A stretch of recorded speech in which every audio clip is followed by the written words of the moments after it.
isip ang damit. Masama minay naman ni mama dinate. Nagtawa ako kaya doon eh. Imagine ka mo, inalawang mo kasi. Imagine mo. Imagine mo kita ang inulis na sasabu. Imagine mo ay ginawa kasi ko almas nandre. Imagine mire. Nang tawagan minamahal ko parugan ko.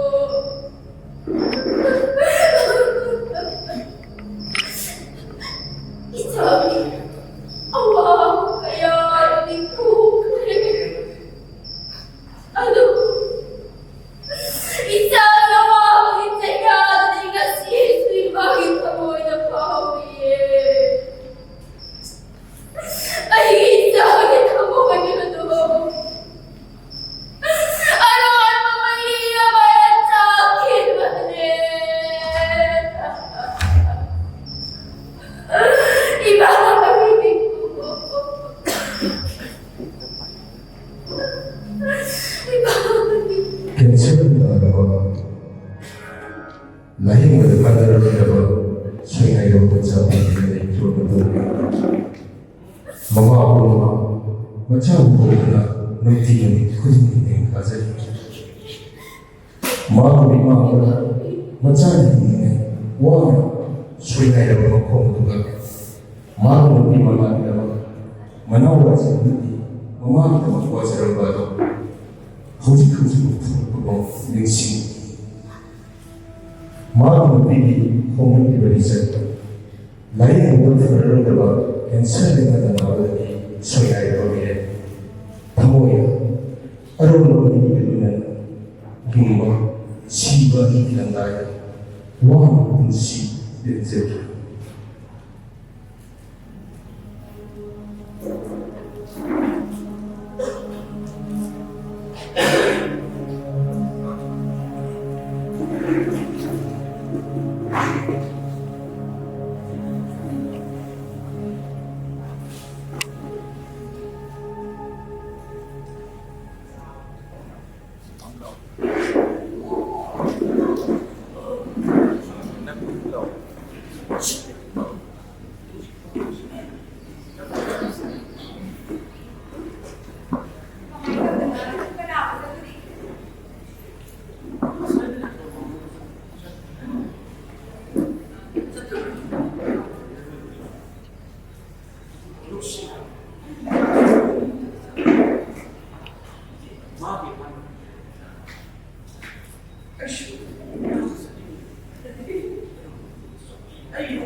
눈에가 씻고 이놈이 씻고 이치로 라제 나 포르카 나한테 있고 그래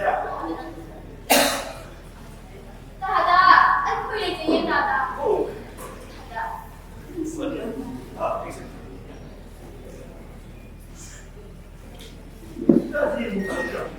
마음이 뭐가 없다 हला चाहिए दादा 오 마음이 가봐가면 저러면 아이 진짜 내가 지금 상황이 너무 이게 시작이나 어떤 허식하고 나한테 아무것도 말하고 싶으시기 아, 너희들은 너무 여러 싶으시고 폴리사리 빨리 말이다. दादा police सुलो को आई की मौ मेरा तो बसना हम की बना करी वाली करी लेके हरो करी मत किसी ने ने दादा 아, 아마 너희들 너희들 칼을 계속 보는 여러분들 때 어떤 혼자 생각하고 하는데 혼자 이게 안 가져도 이게 이게 싫어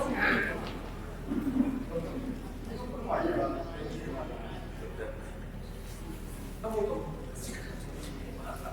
이슈 야, 너 여기 네可以一通啊，열심히 오니까 이제 그런 거예요. 아, 나 지금 हला मां सी काम न के हरी दौड़ बगे 하슬이나 양만 화하게 먹고 지가 화를 당긴 것이가 마음을 왜 대수 양만 와만이 왜 그들 मां मैं यहां पर इस तरह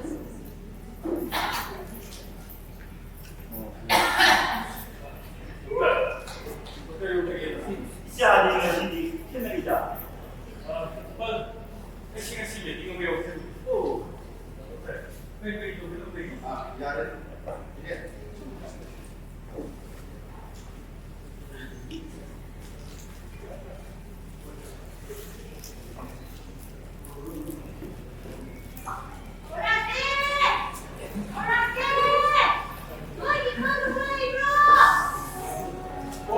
내게 백신 비로 하고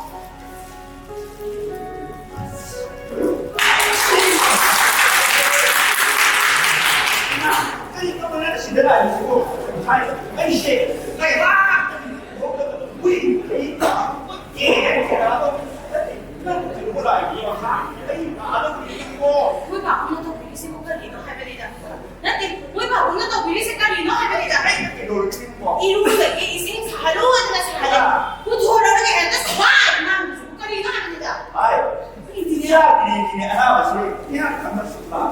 어느 되게 이사이 뭐좀 때문에 안 돼. 뭐든 그냥 고민을 머리 뭐다 또 어머님이 생각하는 거. quý bảo không tao nấu đi bị ấy không nấu bị đi hay được nấu bị được á không dính nữa ấy không đi đây bị đi gì đấy 선아. ấy cái gì một xíu quý bảo à thế là không biết là được tình là gì 이 뭐용지는 그냥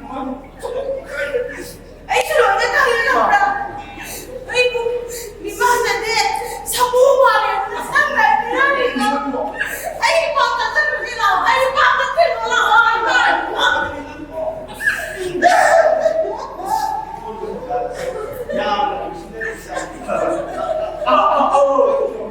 아니 내내 타버가 애써 좋아 난 또다 가려면 되와 오 마치기 가자 혹시 햇게 보이고 나 신나니 아이고 안 돼. 좀더 잘했어. 아이고 뭐 너무나 가려면 내가 이해가 됐어. 아이 콩이 빠진다 고맙는 거보다 가려져 버리고 내가 이렇게 컸어. 그만 없다. 아, 그래 봐. 아들이 아이고 여가게. दादा क्या हमारे पास गबरी होता 그리고 와서 이게 봐. 중론죄로 내가 하이랬어요. 그러니까 이게 하이로 아와가 나타나가 파팅 아마도 레이저나에다 콘텐츠 좀더 여기까지 가려니 요래 아니다. 자 좀 찾았을까 Bima, nanti aku yang cari di kau. Cari. Enggak. Kakak itu yang mau di kau.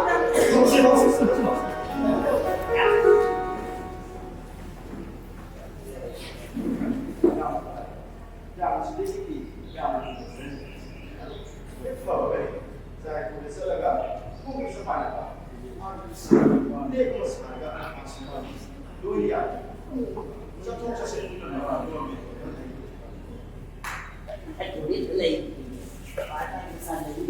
이게 지를 만나면 돼.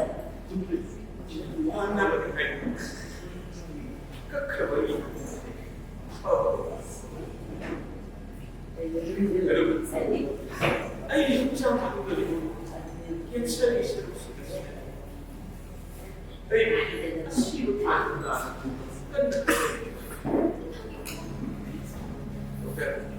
시행을 입고 아이 이거를 입었어. 위에 보면 어떤 사람들이 다음을 보이는 doktor들이 아이게 먹고서 많이 나보니까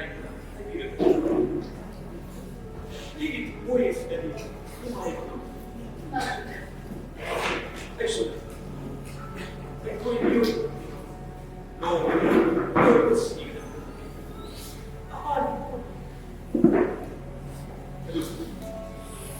아이는 지금 아이는 뭐를 이마 이나워서 Ay, nananang mas puto ko. Isa ka rin sa tawiye. Isa ka rin sa tawiye. Kung nabakas, isyo ng dilinahanin ko.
tumba yadda ilaina kan nan na kula shi na tsokarin da daga yi tumba yadda si wakanda na mari ya yi wa kai kuma yi ba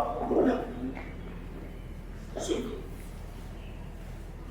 kada mu dauka shi daga ne kuma ya ba mi shi mu tsokarin na wakanda ma ya lai ga dake ne ni habibu ya adugo ai da jin ni ke sirrin na ya mu shi da hawa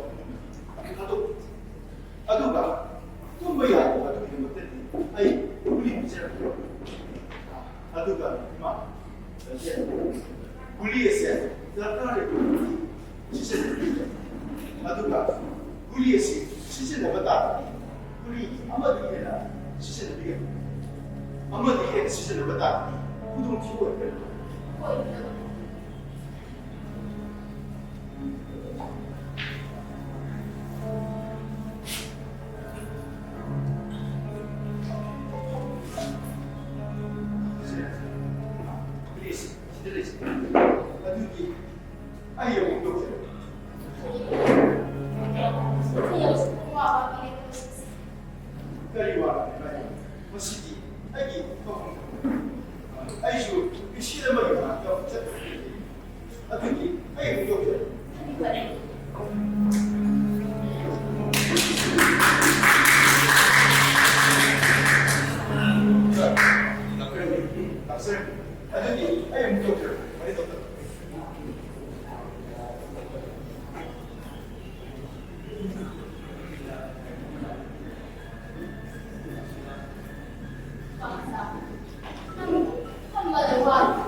malay masida khwaidagi maraiba tirami moina lamdana na mala Ay, di lumay na. Tamugi magpunta, karisyo lumay ko dali. Ay, nagsi, yung nalay kasi. Tamugulong siya, kita ko dali. Syo, ano mo syo? Ano mo ba? Nang na, ay nanangi, kana balay ka ba magtaman? Nung siya ay ba doon Mado, ma'am, hindi malam. Karino tamo? Tamo na hindi ba? Ay, hindi ba? Tamo na karisyo na limutin. Ay, di tamo! Ay, di. Nang bilang sa tasimen. Nang mo siya sa tasimen. Kali, nang natugyan siya. Nang, ay, naman ito ay, kau hindi malam. Nang nainunog si Miguna, ay iyong masita, liing na nagilipas ka rin. Ay hindi, ya. Nang nainunog, ay kau balik hindi malam. Tamo. Ay, di. Tamugi na magta, karisyo daw kitrina. Tamugi na ako, si Mapawa ay matahuli ka ba na? Ay, natawa na ko kung naman, razay na taong kiran. Ano natawa na yung na, waraw bigibar? Ay, nang manawarong kayo siya hindi malam. Ay nang matumoy siya ng musiba niya, nang muliwak hindi. Ay nang matumoy siya ng musiba niya, nang buwahan ng himala, nang nawalo, ay hindi ng himala. Ay, yung sige mo, huwag kang kapalitan. Mala. Yan. Nasige, malay mas dalay. Doktor ang patulas ko. Laying na mga malulabay. Arin mas kalma. May buwan pa ay pang hindi mala. Tamo. Tamo na, sino giwata na bilito ko karin. Doktor na, karisyo ka mo ay karin. Mala. Ay ba may Sira ka din ng pag-isip mo. Sira ka din. Yung laroy ay ka din. Kanaswang na din pala.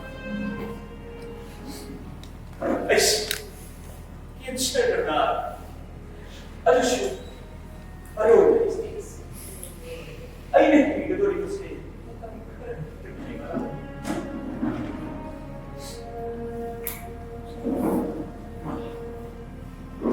Nasi malay sa nang nain, kita mo ginaya ko. Ay, hindi mo masaya. Diyan, ito rin ba yung mga ay, awan na, nakapapuli na. Ay, si Javi, nakapasaya. Ay, no, spoil na, asino nila ito. Taas. Ay, nasib. Nakapipod siya. Like, naman, ay, naman. Ano yung malaman ko na dito? Ay, bakit pala? Tamo na, ay bilibis ko karin. Ay, magparitang sa kay na tao.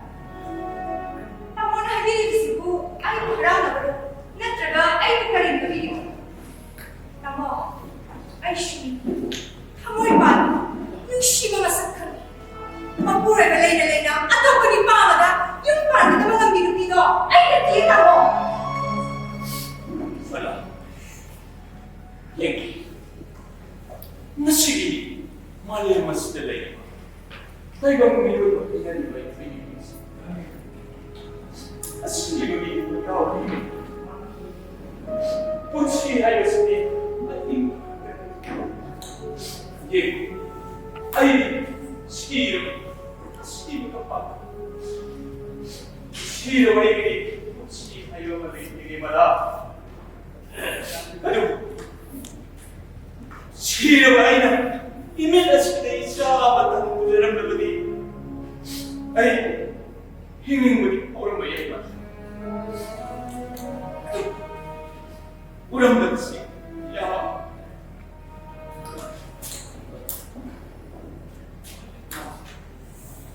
ꯅꯪꯗꯤ ꯉꯁꯤ ꯃꯥꯂꯦꯝꯁꯤꯗ ꯃꯃꯥ ꯑꯃ ꯑꯣꯏꯔꯨꯗꯕꯒꯤ ꯏꯕꯅꯦ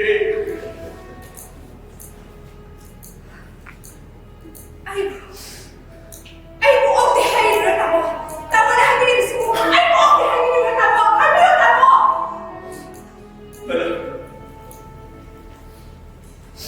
ꯌꯦꯡꯉꯣ ꯑꯩꯒꯤ ꯃꯤꯂꯣꯟꯅ ꯄꯨꯟꯁꯤꯟꯗꯨꯅ ꯂꯩꯔꯤꯕ ꯄꯤꯔꯥꯡꯁꯤꯡ ꯑꯁꯤꯗ ꯃꯨꯟꯅ ꯌꯦꯡꯉꯣ ꯑꯩꯅ ꯅꯪꯕꯨ ꯅꯨꯡꯁꯤꯔꯝꯂꯕ ꯑꯩꯒꯤ ꯃꯤꯂꯣꯟꯅ ꯄꯤꯔꯥꯡꯁꯦ ꯊꯤꯜꯂꯝꯂꯕ ꯀꯗꯥꯏꯗꯅꯣ ꯅꯪꯅ ꯀꯟꯅ ꯌꯦꯡꯉꯤꯕ? ꯂꯥꯎ ꯔꯘꯨ ꯃꯥꯂꯦꯝ ꯑꯁꯤꯗ ꯌꯦꯡꯉꯨ ꯂꯥꯎꯔꯣ ꯃꯥꯁ ꯑꯁꯤꯒꯤ ꯆꯠꯅꯕꯤꯁꯤꯡ ꯑꯁꯤꯗ ꯃꯇꯝ ꯑꯗꯨꯗ ꯅꯪꯅ ꯎꯔꯛꯀꯅꯤ ꯑꯩꯒꯤ ꯊꯃꯣꯏꯁꯤꯡ ꯑꯁꯤꯗꯣ ꯇꯥꯃꯣ, ꯑꯩ ꯅꯨꯄꯤ ꯑꯃ ꯑꯣꯏꯔꯕꯁꯨ ꯋꯥꯈꯜ ꯈꯟꯊꯕ ꯉꯝꯗ꯭ꯔꯤ ꯍꯥꯏꯕꯁꯦ ꯑꯩ ꯏꯁꯥꯅ ꯈꯪꯖꯩ. ꯑꯗꯨꯕꯨ ꯇꯥꯃꯣꯒꯤ ꯋꯥꯍꯩ ꯈꯨꯗꯤꯡ ꯑꯩꯒꯤ ꯊꯃꯣꯏꯁꯤ ꯑꯁꯨꯛꯀꯤ ꯃꯇꯤꯛ ꯁꯣꯛꯑꯦ ꯇꯥꯃꯣ.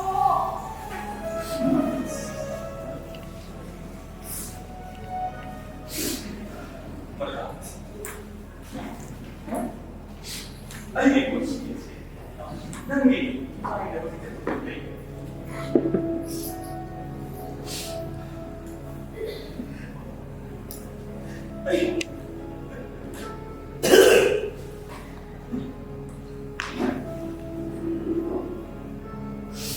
ꯇꯥꯃꯣ, ꯑꯁꯨꯛ ꯌꯥꯝꯅ ꯇꯝꯊꯤꯕ ꯋꯥꯈꯜ ꯆꯦꯜꯂꯝꯒꯅꯤ ꯍꯥꯏꯕꯒꯤ ꯑꯩ ꯈꯜꯂꯤ. ꯃꯗꯥ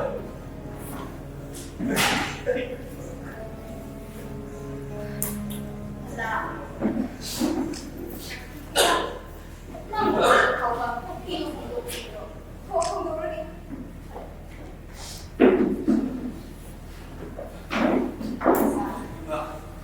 ꯑꯩꯁꯨ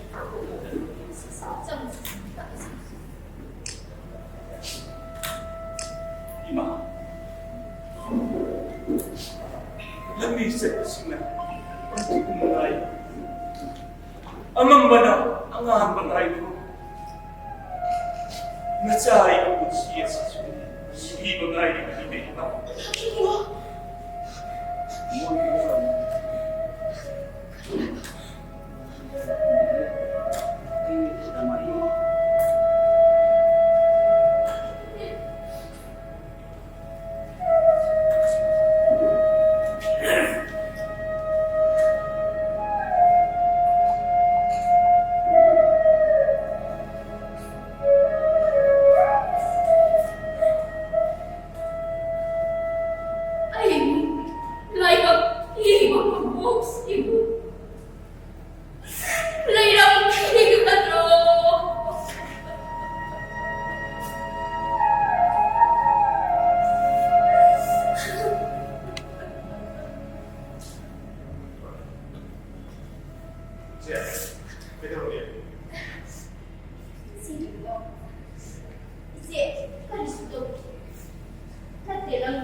하시던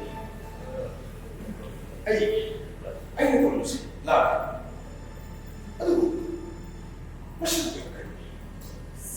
ไอ้พักเจนนี่ใกล้ทำให้พี่แฮปปี้โอ้ย 뭐라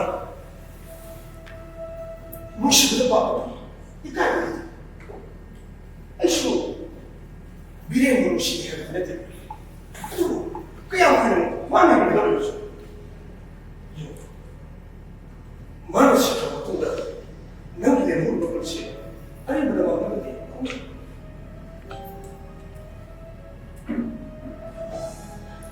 그래 너무 너무 아깝다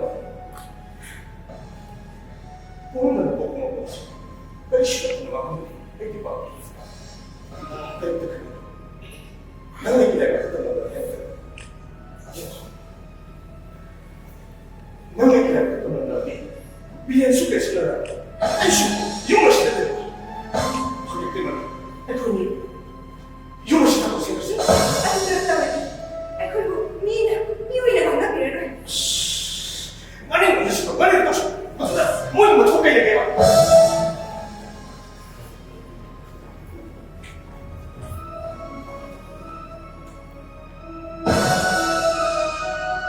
뭐 신발에서 시작하고 해봐봐 시작도 모르고 닦았자니까 말이 뭐다 내가 내 아니네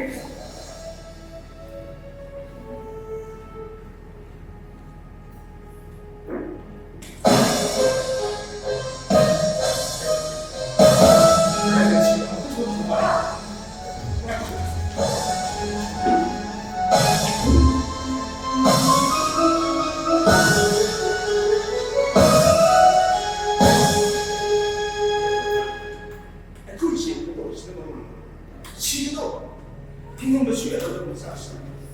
다들 그걸 샤워해보세요. 또 바꿔볼게.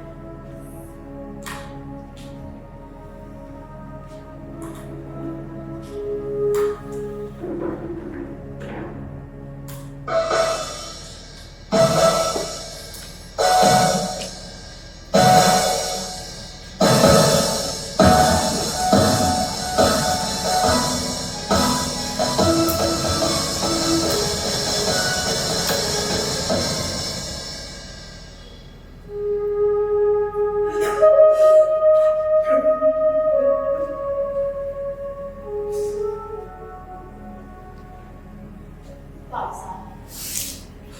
Harito lagi nang natungguas. Kaya lagi minang ko. 이봐. 나저 아이나 무척 고마워 일이 있을 때. 아이 신이가 아이 신이가 Kali orang aktivis. Kapag nang lalong hanap ang mga imahan baik niya. Hanggang mo. 나사는 이름을 말해보세요. 아이 신이가 아이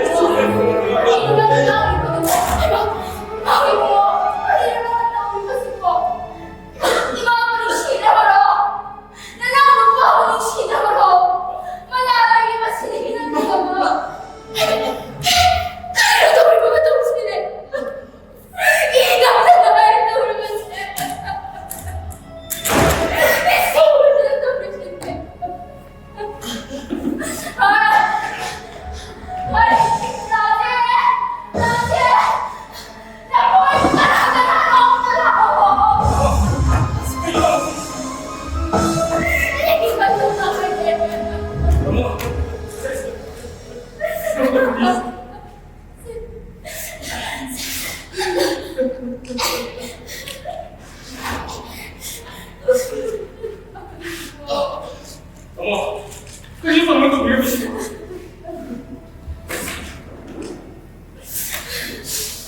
사실 야먹게 우리네 어머 야먹이 와봤으니까 새 그만 먹는 쓰는 떠오르네. 어머, 새 어머, 몇 살이나?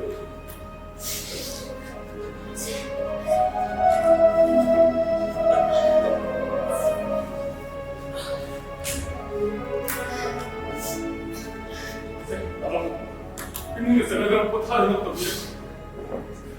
Kaya nang naging putala pa tayo. Huwag kong ipagpabalik ko. Yaman ako kung nagkaramay ka na laingan ni Niraden.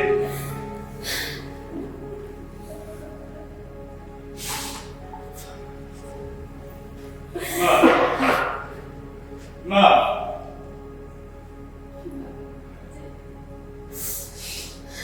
Kuli, kailangan mo din. Mausapot ko. Tayo mo na, patay niya. Kasi!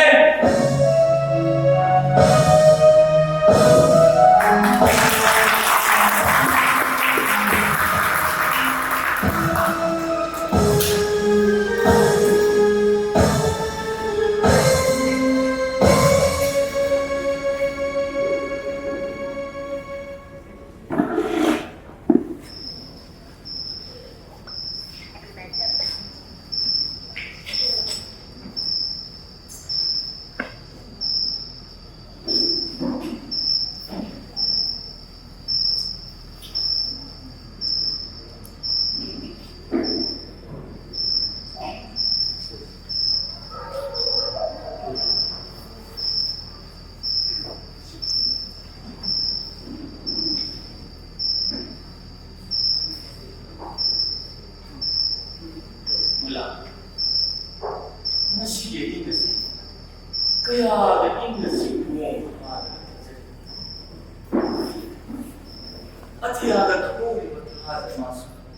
Kaya ako nagbuti. Masih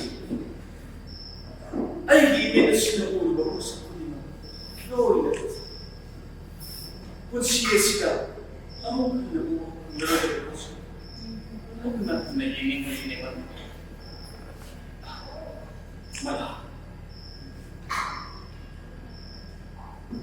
Ay, nasibig mo na.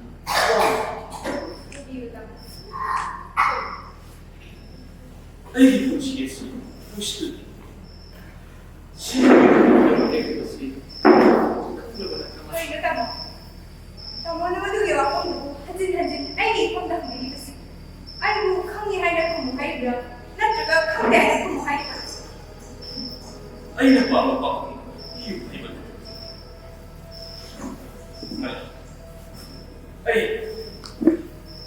Ay, liro yung matamado. Ay, ko naman. Ay, yung may daw ka sa tao. Ay, yung braso na. Asi, bamigo, hingan mga ma. Ay, yung bamigo, hingan mga ma. Mado, ay, yung bayo, hingan. At again, na, ay, nasip na. Karisyo kayo balik. Ay, natamo. Tamo na hagin. Magi magkuray ba mana? Laikin jaga. Karaman pina. Karaman lo niya pina. Tungal ko pagkita mo. Nang ay sinabi. Ay, nasip na. Nang, Ay, biyang na. Kapag mo diwala. kapanit. Ay, nasip na. Nang nakakadawalay. Ay, susis. Di ba na?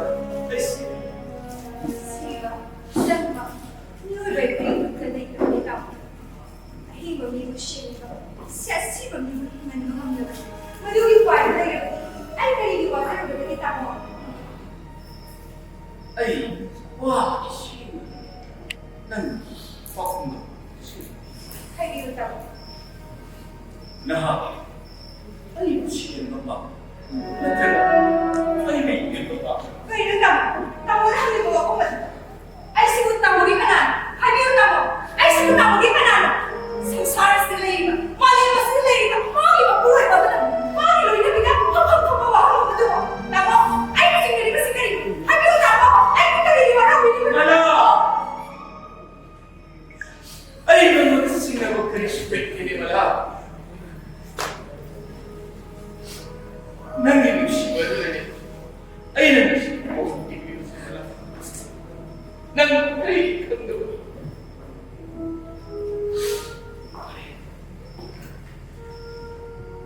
Iba na yung kamari ko manis. Ano yung pura ng gusto mong sintay? Madugit sana. Ay kami. Madali. Tama na kang kumpok. Yun, matama sila. Nang pagkakataon. Ay, tumingin siya.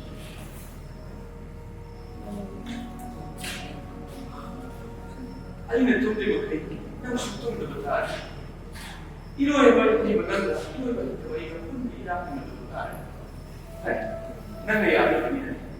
Ay, inuwi ba ito? Ay, itong nakulili sa itong bayabang. Ay,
나와. 이마 가방이. Mas namatay. tumtatawadi. Sangsarya akong nakakapanin. Nao, tumula ako.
ꯃꯆꯥꯁꯤꯡꯒꯤꯗꯃꯛꯇ ꯃꯃꯥ ꯑꯩꯅ ꯍꯣꯠꯅꯖꯔꯤꯕꯁꯦ ꯃꯁꯤꯗ ꯃꯣꯏ ꯄꯥꯕꯨꯡꯁꯤꯅ ꯑꯩꯕꯨ ꯏꯊꯟꯇ ꯍꯦꯛ ꯍꯦꯛ ꯍꯨꯟꯗꯣꯛꯄꯤꯔꯝꯕꯁꯦ ꯃꯁꯤꯕꯨ ꯅꯨꯡꯉꯥꯏꯔꯕ꯭ꯔꯥ ꯍꯥꯏꯕꯅꯤ ꯃꯣꯏ ꯄꯥꯕꯨꯡ ꯆꯥꯎꯔꯕ ꯌꯨꯝꯁꯤꯗ ꯏꯆꯥꯁꯤꯡꯅ ꯊꯕꯛ ꯂꯣꯏꯅ ꯆꯠꯈ꯭ꯔꯕ ꯑꯩ ꯏꯊꯟꯇꯅ ꯂꯩꯍꯧꯔꯤꯁꯦ ꯃꯁꯤꯕꯨ ꯃꯣꯏ ꯄꯥꯕꯨꯡꯕꯨ ꯅꯨꯡꯉꯥꯏꯕꯤꯔꯤꯕ꯭ꯔꯥ ꯍꯥꯏꯕ ꯁꯅꯥ ꯅꯪꯒꯤ ꯋꯥꯈꯜꯗꯣ ꯁꯦꯔꯥꯟꯅ ꯈꯜꯂ ꯃꯥꯜꯂꯦ ꯃꯃꯥꯅ ꯀꯥꯏꯗꯈ꯭ꯔꯕ ꯏꯆꯥꯁꯤꯡꯁꯦ ꯅꯪꯅ ꯃꯃꯥꯁꯤꯡꯅ ꯂꯧꯈꯣꯟꯕꯤꯕꯁꯤ ꯎꯕꯗ ꯑꯩꯒꯤ ꯊꯃꯣꯏ ꯑꯁꯦ ꯄꯦꯜꯂꯦ ꯑꯁꯤ ꯂꯩꯕꯥꯛꯇ ꯂꯩꯈ꯭ꯔꯕ ꯅꯆꯦꯗꯨꯅ ꯃꯁꯤꯒꯨꯝꯕ ꯑꯁꯦ ꯄꯤꯕꯤꯔꯝꯗꯕꯅꯤ ꯀꯌꯥꯗ ꯍꯔꯥꯎꯖꯕꯅ ꯁꯅꯥ ꯃꯃꯥꯅ ꯀꯥꯏꯅꯈ꯭ꯔꯕ ꯏꯆꯥꯁꯤꯡ ꯑꯃꯗꯤ ꯑꯩꯒꯤ ꯃꯄꯨꯡ ꯐꯥꯔꯕ ꯏꯃꯨꯡ ꯑꯁꯤꯕꯨ ꯅꯪꯅ ꯃꯄꯨꯡ ꯐꯥꯍꯟꯕꯁꯦ ꯎꯕꯗ ꯑꯩ pen 시를 그야 그리고 아무도 그래 houseku kadaidasa bidoribano ai makatulong isda niyaksan mo ang sila daw isa na ito manunod ang sa akin kulot kayo na niyaksan na ang siya ay ito moi papo na moi ta sambili na harido ai di onto exactly na to kayo ito moi papo moi do ano ra wai ai mare Biriendo, masama tanda siya ba natin? Mina happy ba ni mo pa? Karino, mo pa kung tingnan mo pa bidra mo, let ko ni ano lo, so tabi mo sigo. Oh, sai da tempo sigo, to hai sigo. To oi, pero ko gito ka mo. Natte, mawa mo puloy ba doon na ko sa ta, na lai ne, ai mo di, magi mo pa do di sebata ko. Sa mara sa ko. Madudi natte. Ato pa lang naman lupa, mamay, bigat, igatan na, lamdaw ko, sa ina. Madobo, may tayo piya, maging litsak lahat mo ba ko? Mayong do yan, napaling agad, pero ay ba, buking ngay ba yan na? Adusunan eh, lahat at kurang mo, iba na mangayon. Masay sila, nagpamasig sila, haikan, magdadadalin kasi mo may pa mo. Ay, di na yan. Masih lupi ya sir, masih ni kutang jadi dia nak lupa apa? Hari lupi loh, apa ini mana? Ini itu dari terbagian mana usira si, manin terbayar ya nak? Aduh mana kita seorang ini itu hari ini mau tahu? Nung siapa ni dah Obi! Nung siapa ni dah kuitano? Matulay na! Hari na!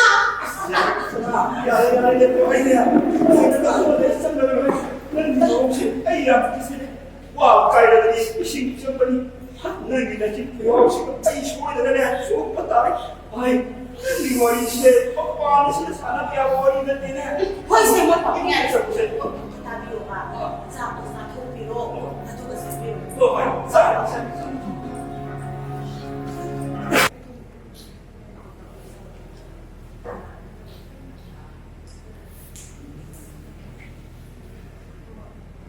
hindi na naging si Hakya mahal hindi mo na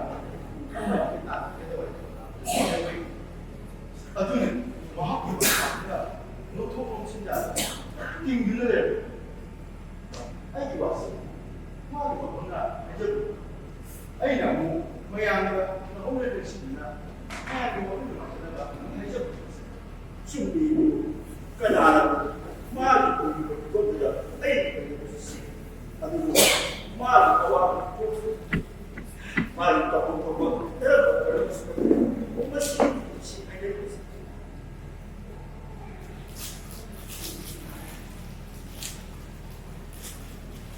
Jadi, siapa yang itu lebih? Nana, ayah mana tu kuasa? Nana, ayah mana tu kuasa tu? Ipar. Well, sabi ko may iyo, kauntungan mo. May iyo ka na yung sikang gati. Muni ni sisi mai. Ni yang bikin apa? Si benar. Jangan termak. Na,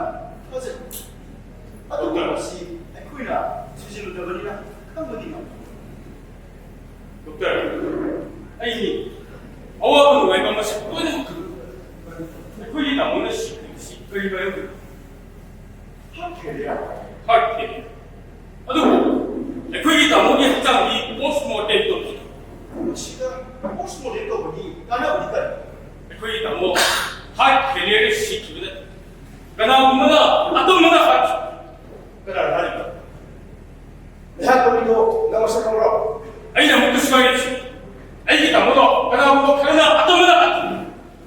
아이는 우리가 오스모 깻도 시아이자보다 마야도 야비를 넣으니 위하점이도 소이를 타는 거지.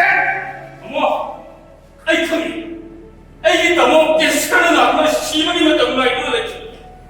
그리고 나무는 시먹이 맞다고 나이가 만들어주나 말에 치르고 팔들은 미워이 그러다 아이기 나무도 하도 비시그래. 낭마오래. 나 지금에 어떤 소리를? 아이고 큰 소리. 아이는 마음이세 여기 말고 아이 그들 법다리 마모. 라제나 미리는 시키 것이 어떠나 떠나고 뭐나 하키를 할 것이 너희들이 하비. 아이 미생을 죽일겠다. 왜 내가 이렇게? dokter razie mocno sulle categorie. A nuovo anche sto facendo, non ma dokter sulle categorie.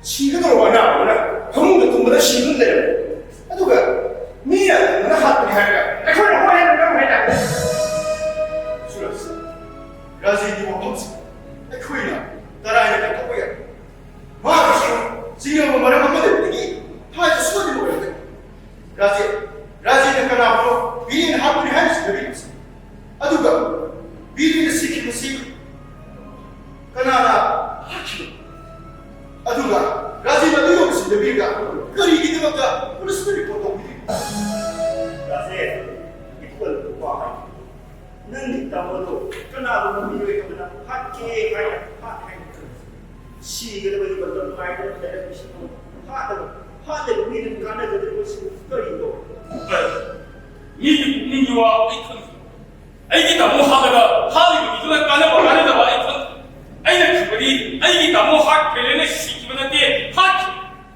아이는 그니까 오스모 땐도 지하기보다 이베어 보내기 오스모 땐도 챕도 까나스야 그게 Nasa ayos na din, tamo ko inahapon siya. Lumito lang po sa kapitang dalawa hayo. Ayun, nandun naman ang wala ay nahapon siya. 대박 엠모도 좀 많이 하겠고 이반이고 진짜 드는 강내를 보니 이때 이만 이거 잡으면 나만까지 이때 이만 시에 엠모도 다시 먹고 갈 거야 난 뜻이게 내가 아무도 돼 아이 그 뜻이 나오잖아 야나 팝다 나는 뜻이 dokter는 아직 높은시 수분을 가진 일이시네 아직 너무 빠우시네 이몽시대는 뭐 같은 시간 알아?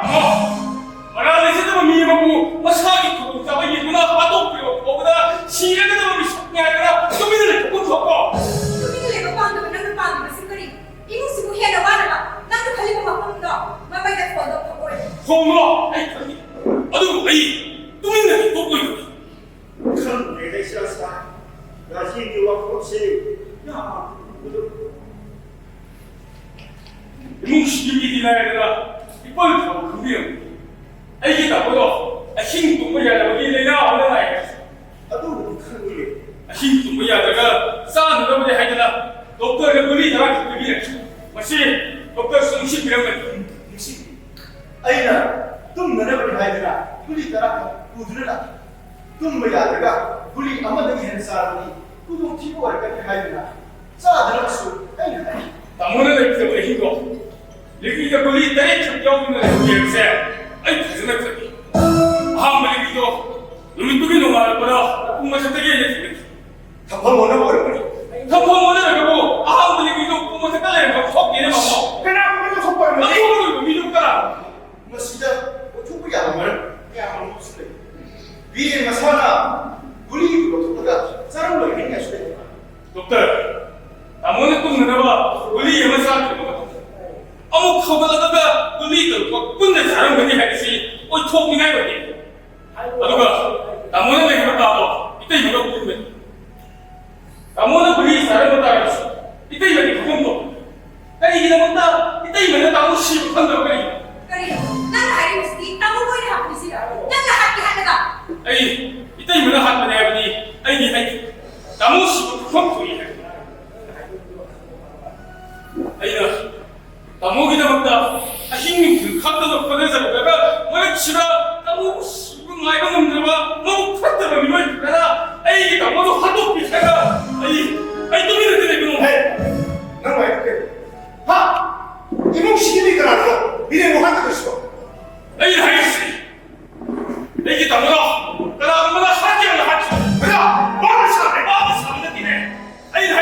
ꯑꯁꯦꯡꯕꯅꯤ ꯃꯤꯍꯥꯠꯄ ꯃꯤꯗꯨꯗꯤ ꯑꯩ ꯍꯥꯏꯔꯤꯕꯁꯤ ꯑꯁꯦꯡꯕꯅꯦꯕ ꯃꯁꯥꯅ ꯈꯪꯖꯔꯛꯀꯅꯤ ꯀꯔꯤꯁꯨꯅꯠꯇꯕꯗ ꯅꯪꯅ ꯋꯥꯁꯛꯅ ꯃꯥꯟꯁꯤ게 ꯅꯪꯅ ꯅꯨꯡꯉꯥꯏꯇꯕ 사람아 아니구나!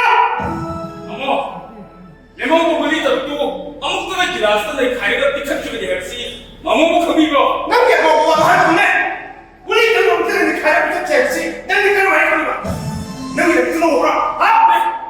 아도 못하면 어떤가 기라스 레몬 고글리 있상구나 따로 뭐 아무거나 내 가리가 삐딱지게 되었지 획득 컴은 자세히 들리는 거야 거기 커버에 가야 ꯃꯗꯨꯗꯒꯤ ꯃꯨꯂꯤ ꯑꯃ ꯂꯧꯊꯣꯛꯇꯨꯅ ꯇꯥꯃꯣꯅ ꯇꯨꯝꯕ ꯌꯥꯗꯦ ꯍꯥꯏꯗꯨꯅ ꯑꯩꯅ ꯄꯤꯖꯈꯤ 때문에 비세대로서 나도 때문에 나도 그런데 나무는 수사에 또 배하는 못하더라고 이 때문에 그런 걸 거야 나무 씨가 이 때문에 그런 걸 거야 ꯑꯩ ꯈꯪꯗꯦ 아이가 나무가 가보더라 뿐을 내면 따라서 나무는 씨 아이 그런 거야 아이가 강제 하게 따라가니 아이가 가다 자세히 해서 아이가 쓰는 놈이 되고 있대 봐 ꯑꯩ ꯈꯪꯗꯦ ꯅꯪ ꯑꯩꯉꯣꯟꯗ ꯀꯔꯤ ꯅꯨꯡꯉꯥꯏꯇꯕ ꯂꯩ ꯅꯪ ꯑꯩ ꯌꯥꯝꯅ ꯏꯁꯠꯂꯦ ꯅꯪ ꯑꯩ ꯌꯨꯝꯁꯤꯗ ꯂꯩꯕ ꯉꯝꯗ꯭ꯔꯦ 아이 기품 무섭거니 아이네 이때 너무 길이 ꯑꯣ ꯑꯩꯗꯤ ꯍꯤꯡꯁꯥꯕꯤꯅꯦ ꯃꯃꯥ ꯃꯄꯨꯔꯣꯏꯕ ꯍꯥꯠꯇꯨꯅꯕꯤ ꯁꯤ ꯅꯠꯇ꯭ꯔꯣ ꯅꯪꯅ ꯑꯩꯒꯤ ꯏꯃꯨꯡꯗ 너무 힘들어 아이가 너무나 너무 양 수수기 너희가 살면서 야동을 하고 나서 뭐라고 기분하기 또 티라고 나 아무나 싫어 뭐 콩수 닦고 뭐도 싫었더나 신경이 맞다고 나 이거 내가 야 뭐도 기다려 나 아무 것도 남의 때문에 비슷해 ꯑꯩꯒꯤ ꯏꯄꯨꯔꯣꯏꯕꯅꯦ ꯑꯩꯅ ꯇꯧꯒꯗꯕ ꯊꯕꯛꯅ ꯅꯪꯅ ꯑꯩꯒꯤ ꯏꯃꯨꯡꯗꯒꯤ ꯊꯨꯡꯕꯤꯈꯤꯕ ꯅꯠꯇ꯭ꯔꯣ 때문에 뭘 시련이 큰 걸 까보고 이따 이면은 시기 만약 법원을 치는 것 같으니 또 법원을 내는 것 같으니 나무가이가 레미네를 따라서 나무는 시일세 아이 강력히 이따 이면은 우리 비자를 들어서 나무는 돈다 사세를 따라서 나 사람이 또 법원 잡고 또 나무 화를 하고 화를 하고 따라서 어느 꿈을 먹고 이따 이면은 그건 ꯑꯩ ꯈꯪꯗꯦ 강남에 와 있대 봐 ꯈꯪꯗꯦ 강남도 강남에 나가니 아이 나무는 안 돼. ꯑꯩꯅ ꯍꯥꯠꯄ ꯅꯠꯇꯦ ꯇꯥꯃꯣꯅ ꯂꯩꯇꯕ ꯑꯩꯗꯨꯗ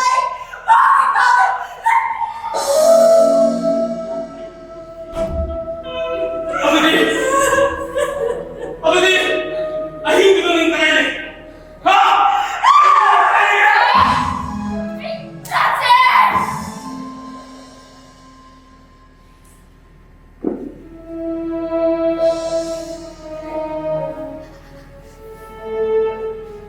ꯅꯪ ꯉꯁꯤ ꯇꯧꯔꯤꯕꯁꯤ ꯀꯔꯤ? ꯃꯤ ꯑꯁꯨꯛ ꯌꯥꯝꯅ ꯂꯩꯔꯒ ꯅꯪꯅ ꯉꯥꯡꯂꯤꯕ ꯋꯥꯉꯥꯡꯁꯤꯡ ꯑꯗꯨꯕꯨ ꯀꯔꯤꯅꯣ? ꯃꯤ ꯇꯤꯜꯂꯒ ꯑꯗꯨꯝ ꯍꯥꯏꯅ ꯉꯥꯡꯒꯗꯕ ꯅꯠꯇꯦꯅꯦ!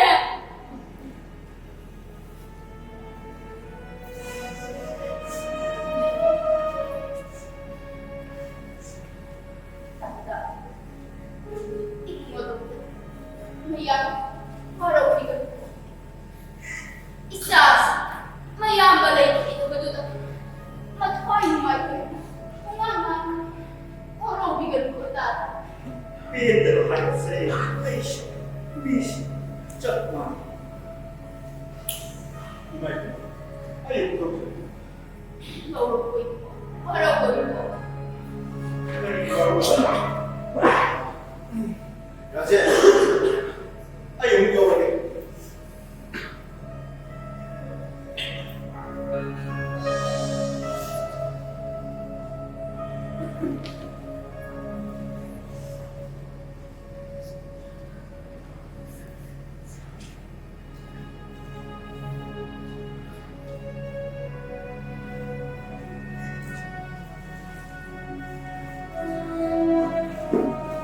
야제 난 특별히도 아사오나 묘비게 알록신 망을 샤오나 샤오 예마 따라 하가니 나 haraubiganu tata 컴비게 봐 이렇게 공개버리시 야 여기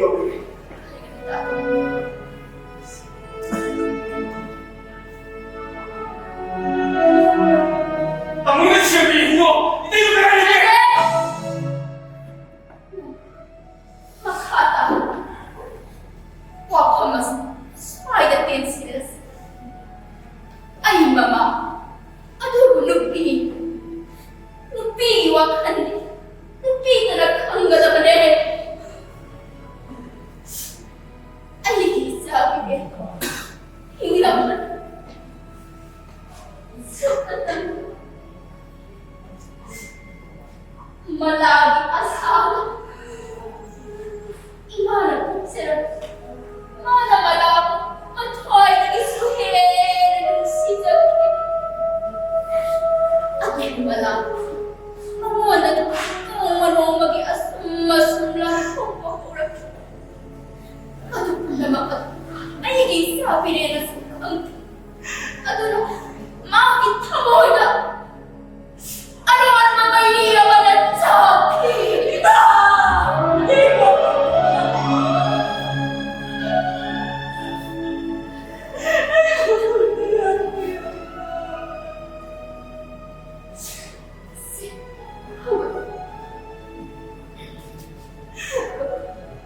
Wala. Inihimibima. Nang imaulit. Ay naisa nag-isuhin ang nulat ng sinatong sa kanil. Inihimibima. Nang ilang sata. Aralang pulang kibali inihim na din. Ay lang. Ay ipan pasulas.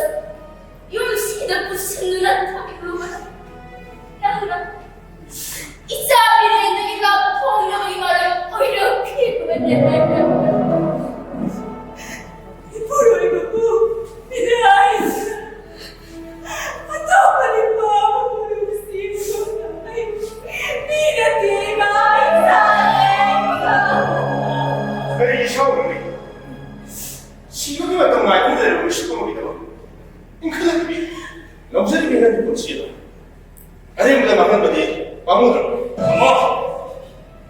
이 이름은 마마리 빠다로이 하이브도 빠졌다더니 오빠에게 하이브를 줬습니다. 난 아이기 이마음을 꿈이 내가 마모모 개꼬였다더니 아이기 축구입니다. 마모가 이제 이거 보다가 아이기 딱 핫도리 해보자 아이 지금 이게 어머! 아재! 아이고, 이마와 하이키게. 이마! 까리 이놈 이마나 이까이 견담아 이까이 견담이 아니시고 깡칸다마 그냥 화는 일이 마시고 이마나니 아주 영웅 큰비래가 까리 이놈을 위해 빈비는 화담이 형동을 이마 Isa tayo. Kang nabadi, hindi ko bayad. Yan. Imana ka lang mas. Ano po kasi? Natay mas, nagsat ibalisan to. Imana ka ang yahay kasi. Kang kibada. Maha, yung masida kaya ang kumina na ibang mga madami. Maha, yung masitado to na sa kiloy na lang. Maha, katsakarbada. Nayaman tingin, kaniwal pa ako ni mga mo. 이마 나무는 가물가가 나무는 까리 오이가다게 하이브들이 이마나 하는 카타비 형그라고 해 이마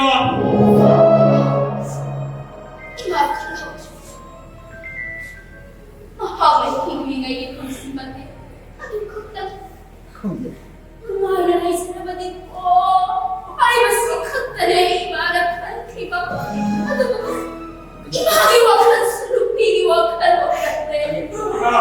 Malaman surat tingin.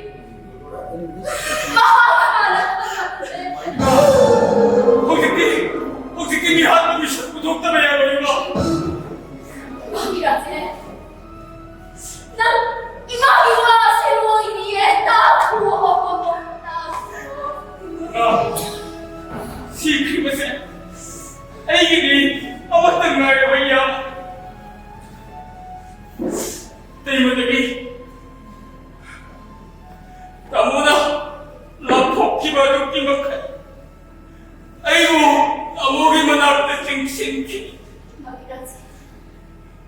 마 아이기 어머무스다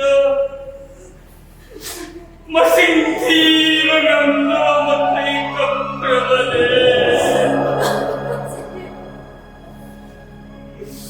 아주 이마 아이기 나무는 방금 기분이 이마하기 욕심으로 났지 아이기 욕심을 났다 숨나기 이따이마기 욕심으로 내 아이기 나무는 이따이마기가 풍나기 욕심을 내자 아다모 이따이마기 후호야 비비기만 해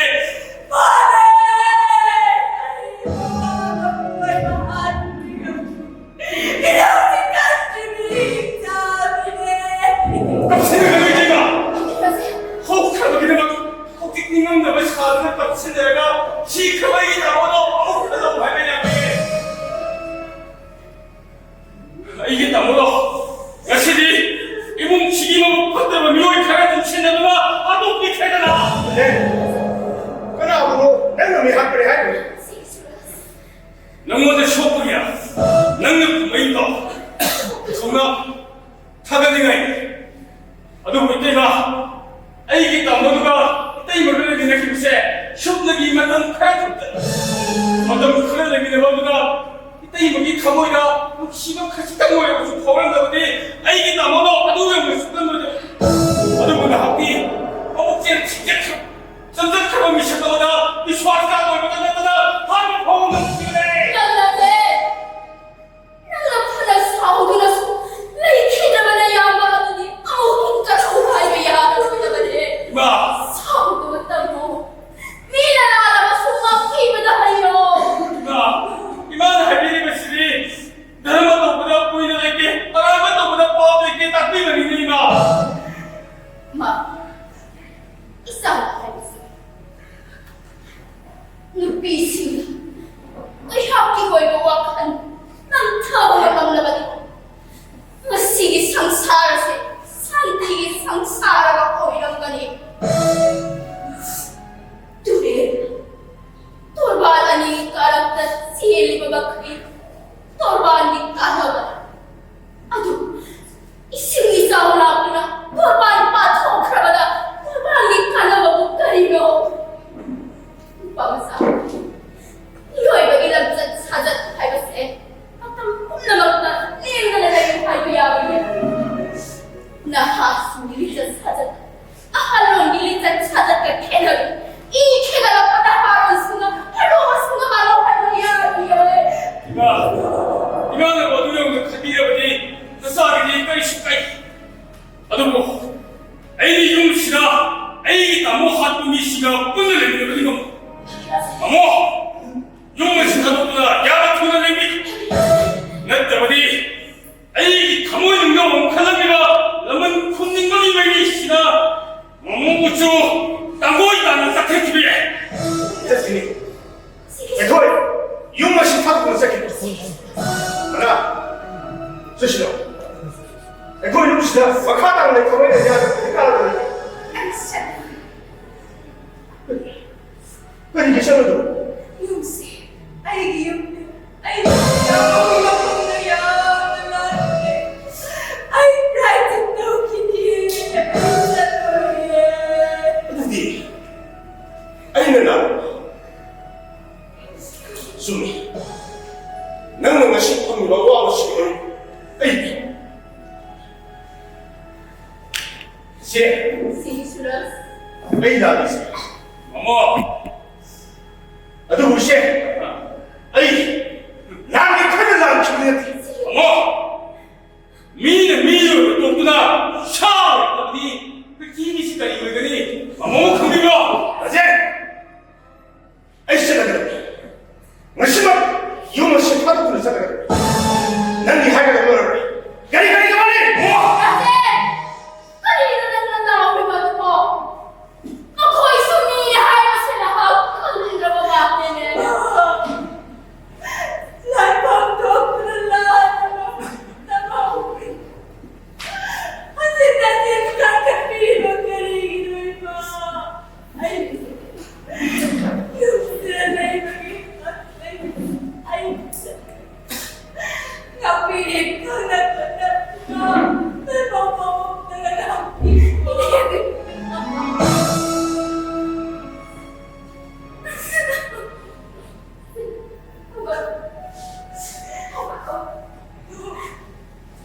이모라한테 이녀가 시바 비리버스 이모라 라리마니 레이파티 세타비아 시드네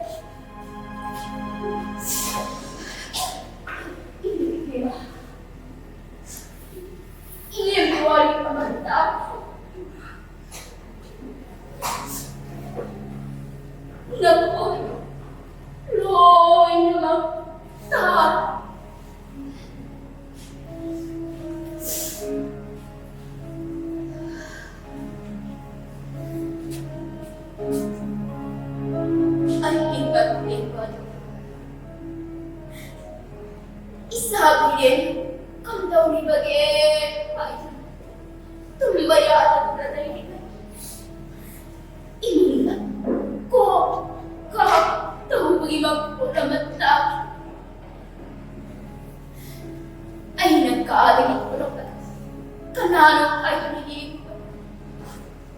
Isabi, mapamasidan lang ito na ngayon. Magi magpapagawa. Imagit amoy ase kahit hindi. Ay, nakuha ka sa mundo na iyong patas. Na-house ko lang. Lumitado ka. Ay, isagit amoy ng orang ko naman. Nakakisay na ano ako. Mamahigit amoy na sumpaw. Isa kaya ako. Isa na kaya ako pinagkagad ako. Isa kaya ako. Mamay na iyong pag-amran. Doktor na pirang. Doon na mag-ipulis. Pula.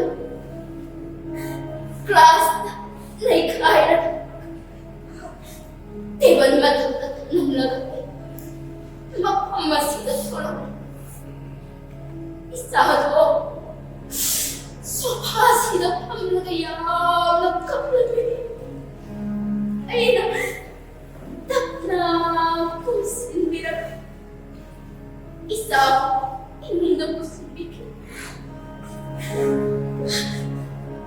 Imagine. Ay, ingasi. Masitang silo. Tumlagat na uro. Ay, doon na. Imagi ko na tawag ko na. Grasa doon. Hanggang ko na piki. Lupe. Tawag ka. Isa doon na. Imagi ko tayo. Grasa doon. Laura ka.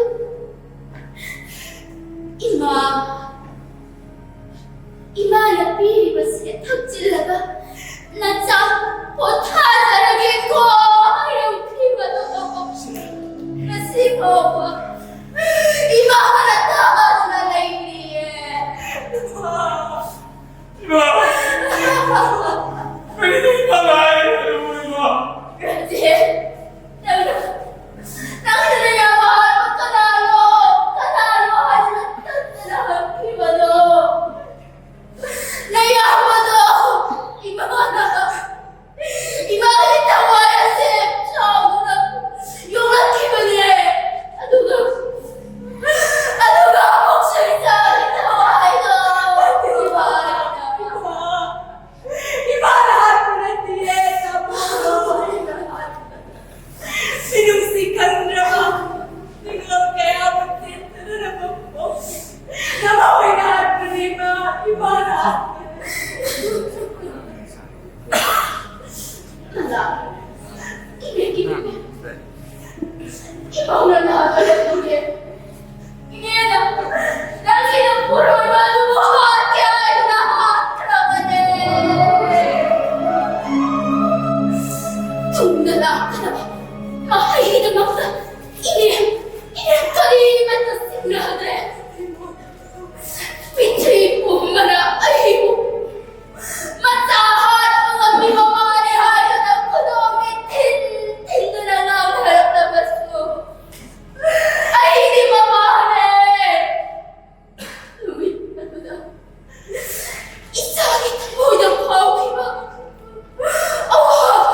야이파레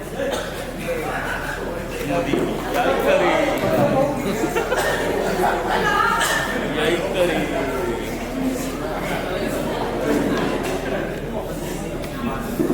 사람들이 컴퓨터에 넣고 소문하기 하나